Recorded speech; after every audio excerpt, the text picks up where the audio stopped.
new job opportunities going on in America because of this war? Well, I think it's great, Rebecca. Shoot, I'm glad my kids and family found a job, you know? The past decade has been very difficult for my family, and I'm pretty sure for a lot of other families, you know, in America, it's just difficult right now. I'm happy to know that people are getting back on their feet and America's running the same way as it was before. Yeah, that's true. It's been very tough for many families in LA to even afford groceries. I know my family's been struggling, so I also think it's great. Oh, and did you hear that women are getting drafted to serve also? OMG, I heard that also. I think it's wonderful to actually have and see women in America hear get their voice here. But it's also frightening, isn't it? Actually, it is, because that can be a lot of damage in families. And after this break, we're going to have our on-the-scene reporter live with a widow from the Great War who lost her husband. Hey! Sharpie. It really works. But thank you. I'm here with Mr. Nuno, who was married to a serviceman who sadly lost his life during the war. How did you feel when you found out that your husband had to go to war? It was very hard for me because I didn't want to lose him, and I know he was risking his life. And we were barely about to start family together because I had just found out I was expecting a baby, so he left after that. Wow, that's hard. So I'm aware that you guys send each other letters. So how did you feel when you stopped receiving them? Well, I was devastated because I didn't know what to do. I didn't know if he was okay or, you know, I didn't know anything. And I was scared he wasn't going to come back to even ever meet his son, which he never did get to do. So, yeah, it was very devastating for me. Well, thank you, Ms. Ramunda. I'm sorry for your loss. I'm Lily reporting from I don't know where, back to you in the studio. What a tragic story. That's the only scary part, in my opinion, of a woman getting in the war. There will be many lives lost and very sad and broken families.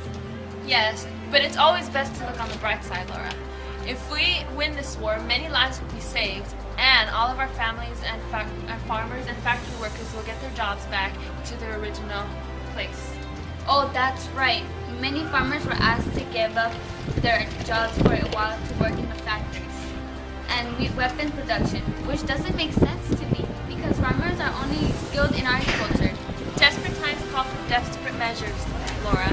We need to get as many people to support the war, especially with the surplus going on. You're right, everything is just nerve-wracking.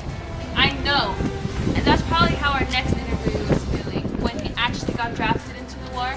Lily is now with one of the actual surviving servicemen, and he's going to tell us all about his story. Hi, I'm Lily, Laura's twin. I'm here with an active serviceman. Let's make this quick because it's almost lunchtime, you know? Anyway, so how did you feel when you had to serve for your country, you know? Well, at first I didn't want to leave because I have family at home and I didn't want to leave my friends, but I knew I was doing the right thing. How was it when you were fighting during the war? It was very painful. I had no sleep. I couldn't sleep. I missed all my friends at home, my family. Here and then I would eat, but not really because I would lose my appetite seeing all my friends get shot and killed. Now what did you miss from home? Well, like I said, I missed my family and my friends, but one thing that I also missed a lot would be the food. So it's lunchtime!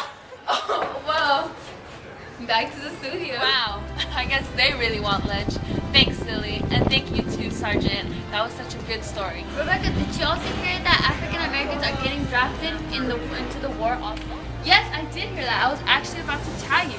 That was a great advantage to the U.S. during the past war, and I'm pretty sure it'll be just as helpful this time around. It's great that they're able to be a part of this history in the making. There's these times, though, where they have the differences and they do segregate a lot of them and they just discriminated against a lot. But these are some of the pictures showing some of the African Americans while serving and lining up for the war, getting drafted and participating in the U.S. to serve for our country.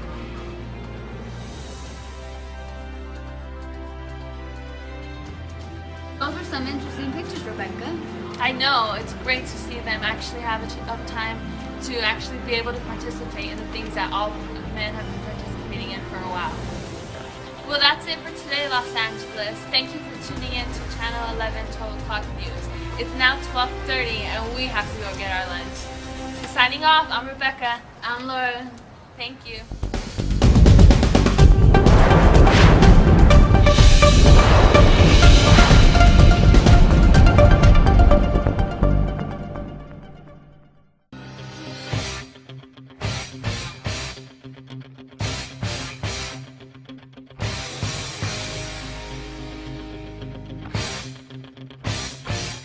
Two, 203, 204.